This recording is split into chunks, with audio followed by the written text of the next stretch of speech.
Paul told the church in Thessalonica to rejoice always. In other words, to rejoice, to allow joy to spring up over and over in our hearts, to do it again and again, to redo it.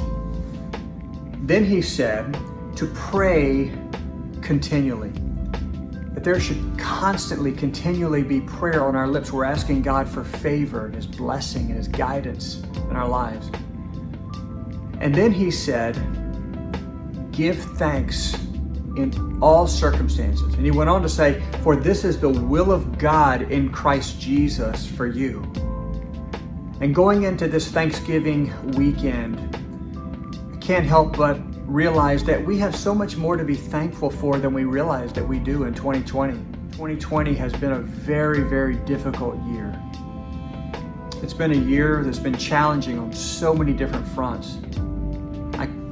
I can't help but even just think about what happened a couple weeks ago with my mom and us coming off of that funeral. You know, Ann and I were able to go down and to spend time with my family and to mourn and to go through the funeral and not have to worry about what's happening here at Calvary Hill. Matter of fact, Pastor Joe, I said to him on the way out, I said, hey, you're in charge. And that was a difficult thing to say because honestly, there was more taking place here at Calvary Hill than most people know. As a matter of fact, it was probably more than usual. Man, he just took it on and tackled it with grace, with the joy of the Lord.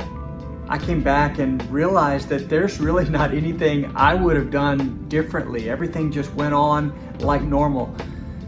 And I have to give thanks for that. I give thanks for Pastor Tyler, who assisted him in that and was willing to get his hands dirty and do whatever was necessary to see Calvary Hill continue to thrive. I give thanks to all of you. I'm grateful for the cards. I'm thankful for the meals. People brought different things over just as we went through a self-quarantine coming back. People just showing the kindness and the love of Christ.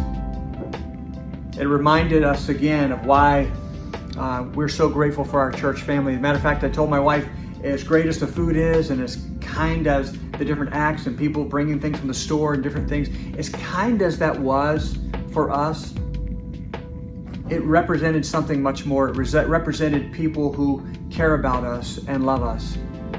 And again, it just made us have this sneaky suspicion that we have the greatest church in all of New Jersey, and we have the privilege of being a part of it. And so, while there were a lot of things in 2020 that honestly were pretty stinky, I go into this Thanksgiving holiday doing exactly what Paul said. I'm giving thanks. I'm giving thanks for all of you because you guys have been incredible. Thankful for your resilience through this very difficult year and showing the love of Christ. Now, let me transition to something else. It looks like we have a lot of people coming to the Turkey Bowl, or a lot of people that are coming to be a part and they want to bring a team in and compete in that on Saturday. A lot of people are saying, hey, I'm coming, but they haven't registered yet. And here's the deal. Guys, we're in a different time. We're in a different time. And so we need people to register for everything.